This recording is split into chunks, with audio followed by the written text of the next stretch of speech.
7వ తారీఖు నిర్వహించబోతున్నటువంటి indoor గేమ్స్కు calendar ఆవిష్కరణకు నన్ను పిలవటం చాలా సంతోషం. మరి స్నేహపూరిత సంబంధాలు మరియు ఐక్యంగా ఉండటానికి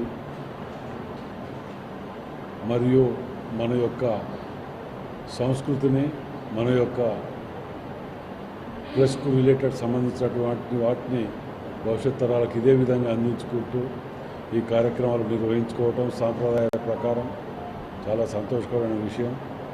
మరి దీని మీద ప్రత్యేకంగా ప్రెస్ క్లబ్ ఆధ్వర్యంలో కానివ్వండి, క్యారమ్ బోర్డు కానీ అన్ని క్రీడలు ఇండోర్ క్రీడలు త్రికరణలు కానీ వీటన్నిటిని నిర్వహించుకోవటం చాలా సంతోషకరం. మరి ఒకసారి వీరందరికీ కూడా పేరు పేరున ధన్యవాదాలు.